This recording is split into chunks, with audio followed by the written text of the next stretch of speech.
last hearth stalked her prey. Its tracks had been picked up nearly a half-mile back. Hunting south of the wall had proven to be more difficult due to the lack of tracks in the snow. The last river had been reduced itself to a stream of stagnant ponds with its riverbeds exposed, and the muck filled her nose with an unpleasant smell. 300 yards off, the large stag lifted its head to smell the air. Munda slowly waded into the stagnant pond, partially to conceal her scent and to properly close into bow range. Eddard Stark stayed on horseback, as his horse betrayed him. Once Munda heard the hooves attempting to conceal his approach, Munda took a deep breath and plunged herself fully into the pond. Its depth was quite shallow due to the ongoing drought. Today it would benefit her hunt. At the tree line, in the distance, she saw Ned dismount and pull his bow about. Not a minute later, Eddard's hunting companions also reached the same tree line. If they weren't so green, they would use their numbers to cut off the stag's retreat. Little did it matter. They were still at a range of 400 yards. She was now less than half of that distance. Eddard was not likely to take that shot, but his Dothraki companions were much more skilled. Munda was submerged up to her eyes as she slowly removed her bow from her back and knocked an arrow underwater. She lined up her shot and waited for Ned to close. Not yet, she thought. A little longer, she continued to convince herself. Her eyes shifted from Ned to the stag, and then back again. 300 yards now. Maybe 2.5 when Ned lined up his own shot. Munda straightened her back just enough to lift her shoulders out of the muck. A snap followed as Munda slowly lowered herself back into the pond. Her eyes stayed trained on Eddard. His reaction would tell her all she needed to know. Ned's shoulders slumped as he lowered his bow without taking a shot. Munda slowly made her way, not towards her kill, but towards the air of Winterfell. She sprang from the water with enough noise to startle Eddard as he spun and drew his sword. "Should have known," said Eddard as he sheathed his steel. He refused to meet Lady Munda's eye or her wide smile. She climbed onto dry land and shook violently, as a wolf would do. Oi, retrieve and just my kill. Those were the terms. Lady Munda asked, but it really wasn't a question. Eddard huffed and spoke to his huntsmen, Argo and Omara. Eddard had become very apt in his riders' tongues. I made no such wager, sirs, claimed Omara, in the common tongue, loud enough for Lady Munda to hear. Would you escort me back to the castle then? I'm sure the men can handle my kill on their own. Munda Giantsbane laughed. Omara giggled as she effortlessly swung her leg over her mare, and almost floated to the ground, her reins in her hands, as she made her way back to the last hearth. You spend a lot of time with Ned, claimed Lady Munda. Omara shook her head. She was one of the many Dothraki remaining in Westeros. Mostly they ride, graze, and breed horses up and down the Gift, a stretch of land just south of the wall. I am one of his blood riders. My father was sworn to his mother. It's what they would have wanted, Omara claimed. Munda knew her father's story, as he was killed by one of the dead during the Battle of Winterfell some 15 years ago. Her mother was still pregnant at the time.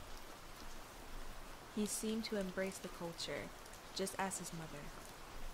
Munda smiled, and carefully observed her response. My Khalasar believed. The Khaleesi would mother the child who would unite the world. Knights, farmers, slaves, riders, all for a common cause. Omara revealed, slightly in a daydream. Some of us still believe, she claimed as she glanced over her shoulder at Eddard. A common foe would be necessary for a common cause. What would a worldwide Khalasar ride into a battle against? Asked Lady Munda, her curiosity getting the better of her. The world has no shortage of foes. It is known, sang Omara, as another rider approached the ladies who were on foot. Eddard's third blood rider was a man grown, despite the other two being closer to Eddard's age. Jocko was an experienced rider and warrior, who also found himself orphaned many years ago. He broke with Dothraki tradition and continuously shaved his head with a scalp. It was common knowledge he wanted no adversary to know if he had ever been defeated. His horse labored heavily as he approached the two ladies. He must have been riding him hard. Lady Munda, he exclaimed with a deep accent. Word from the wall, milady, he announced. For me or Eddard? Asked the lady of the last hearth. Both, milady, from the Lord Commander, explained Jocko as he handed the sealed parchment to her. She instantly broke the black wax seal bearing the crow of the Lord Commander of the Night's Watch. Her eyes scanned quickly as Jon's words were direct and somber. Her eyes rose from the parchment to meet Jocko's.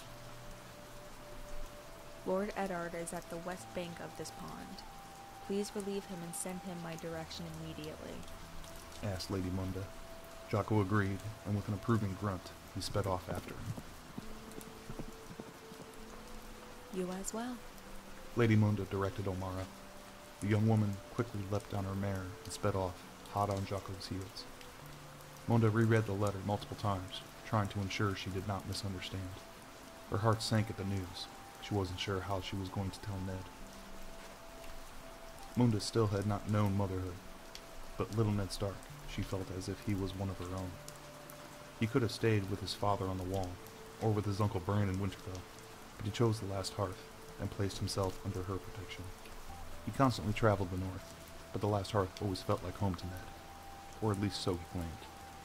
Munda's thoughts were interrupted as Eddard's horse approached, and Ned singled up and jumped from the saddle as his horse slowed to a trot.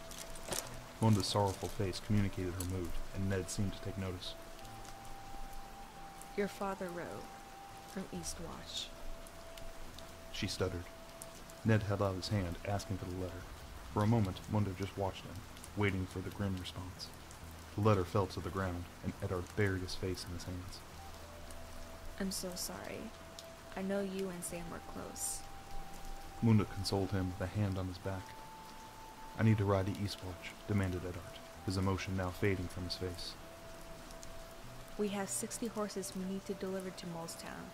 Take Argo, Omora, and Jago to help direct them on your way to Eastwatch, Munda suggested. Eddard seemed to chew on this as he gathered his horse reins. Munda followed as the two trekked back towards the castle. We will ride at first light, claimed a straight-faced Eddard Stark that broke a few minutes of silence.